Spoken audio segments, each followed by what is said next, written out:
Howdy Math Cats, Horton here. Alright, today we're going to learn about literal equations. Literal equations in DeltaMath. Okay, day one is my assignment and single step literal equations. Now why do cats have so much trouble with literal equations? Well, because there are not very many numbers and lots of letters. And when cats see them letters, they go, oh, help me. Hey, Suze, I can't figure it out. But let me tell you, folks, it ain't that tough. The first thing you do is you circle the variable you're solving for. That's the last cat standing on the equation by itself. The second thing is, all you're doing is adding, subtracting, which I call zeroing out. Some cats call it transforming to the other side, using the addition or subtraction property of equality. But I just call it zeroing out when I add, subtract. And then if I'm dividing or multiplying, I call that oneing out. So you'll hear me talk about that and you'll know what I'm saying. All right? So let's get some problems on the board and get rolling. But listen to me carefully. When I work the problem, sucker, you better write the problem down too. And that way you can look back at it when you're looking at problems you ain't seen before. So make sure you write the business down, work it down the way I do, put a box around your final answer. All right, let's get started with a simple one. All right, I got AX equals B. Now, they're always going to tell you what to solve for. Shouldn't be too hard. In this case, I'm going to say solve for X. Now, the first thing you should do is you should circle the variable you're solving for. So I'm going to circle this X. And I'm going to get rid of everything else around X. Well, what do we have? We have A times X. Well, what's the opposite of time? It's divide. So I'm going to divide by A. Divide by A. Cancel it out. Draw a line across. Okay? Bring down your X. X equals B over A. Boom, bada, bing. Box around your final answer. Okay? Now you copy that down and you write it. The next problem. A plus M equals Y. And we're going to solve for, watch what I do. I'm going to make a little symbol like this, and I'm going to write out what we're solving for. So we're solving for A. Well, step one, circle what you're solving for. Step two, get rid of what that's on that side. So if I'm solving for A and I got a plus M, what's the opposite of plus M? Negative M. So I'm going to subtract M there. I'm going to zero it out to the other side. When I zero it out on one side, I got to do it on the other. And capital A equals Y minus M. You could also write that as negative M plus Y, but I always like to write the negative on the back side. Box around your final answer. Boom, bada, bing. Let's do another problem, shall we? I get A over D. So A divide D, okay, equals L. A divide D equals L. And what we're going to solve for is A. All right? So step one, circle what you're solving for.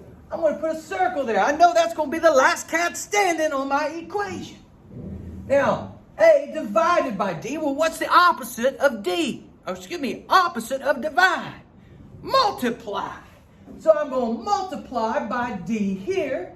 Okay, dA divided by D gives me A. But what you do on one side of an equation, you got to do on the other. So L times D is LD. Final answer box. Boom, bada, bing. Next problem. All right. I have capital B equals A minus 3. And in this situation, we're going to solve for A. A lot of times, it'll just say solve for A or solve for whatever. So remember, the first thing you want to do, circle the variable you're solving for. That's the last cat standing. You don't do nothing to it, usually. So A minus 3 Well, I'm solving for A. What do I have over there? A -3. Well, how do I move it to the other side? Well, I'll do the opposite. I'm going to zero it out. -3, +3. What you do on one side of the equation, you do on the other. Cancel out your 3's. Bring down the A left over. And I get capital B plus 3. Boom, bada, bing. See how easy that was? What are you doing? You're just zeroing out and oneing out. No problem, Mr. Horton. Gosh almighty. So, next one, I get 2y over capital A plus B. Okay. Let me start over. Gosh almighty, Horton. What's wrong with you, you old nutty cat? Let me start over. I wrote my problem wrong. 2y equal x parentheses A plus B. 2y equal parentheses A plus B, and we're going to solve for x. Step 1, circle the variable you're solving for.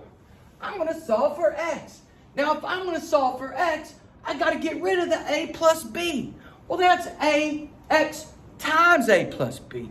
What's the opposite of x times A plus B? Well, the opposite is divide. So I'm going to divide by A plus B. Now, when I divide that out, I get rid of the parentheses. What you do on one side, you got to do on the other. So that cancels out, and that leaves me x equal. And then I come over here, and I can't do no dividing, so I'm just going to write 2y over A plus B. Boom, bada, bing. That wasn't too tough. What did I do? It was x distributed or multiplying. I get rid of the stuff in the parentheses by wanting it out, dividing. Divide on the other side. Boom, bada, bing. All right, let's move on to the next problem. Okay?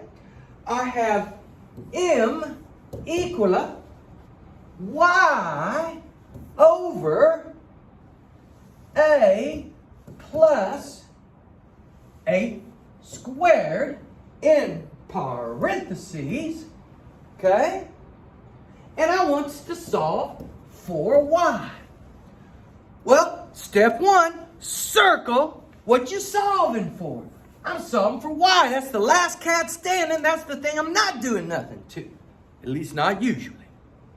So what do I do? This is y divided by A plus 8 squared. So what I want to do then is I want to multiply by A plus 8 squared.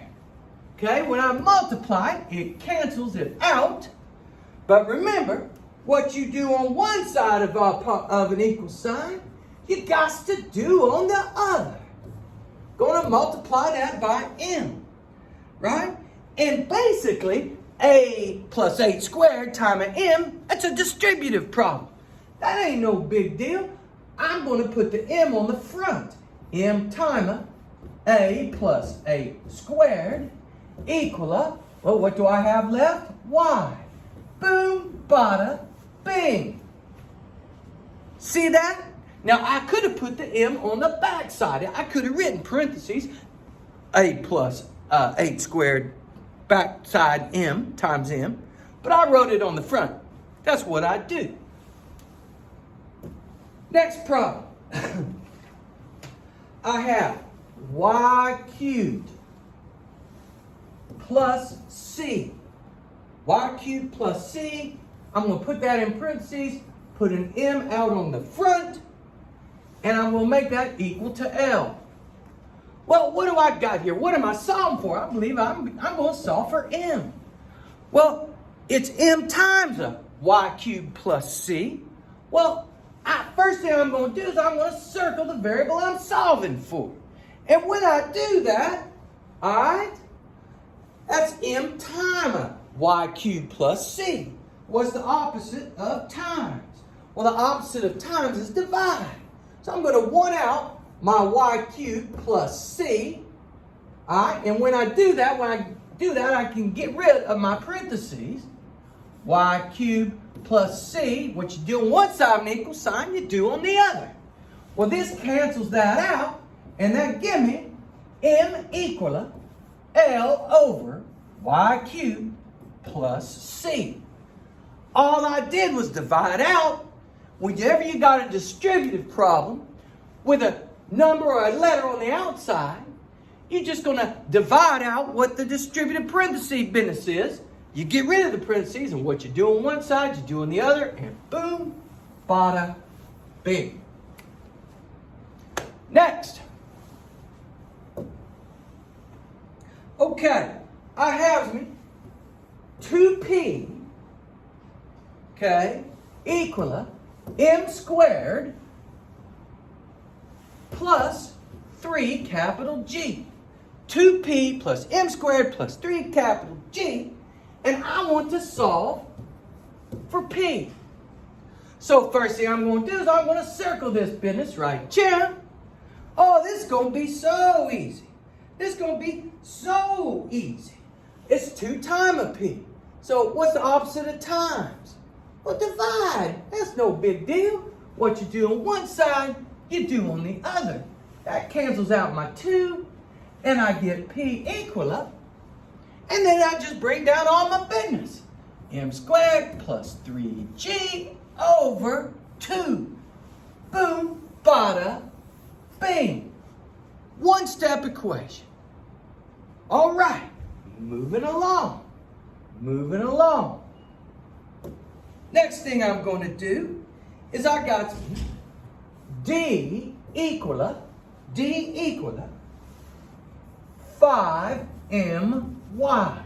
5my. And I'm going to solve for y. Now, what's the first thing you're going to do? You're going to circle.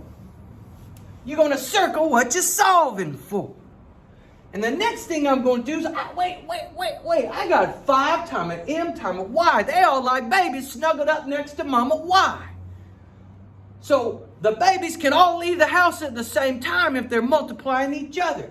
So if I got 5 times an m, then I can divide by 5 times an m. I don't have to do it one at a time. If it's together through multiplication, they can all leave at once.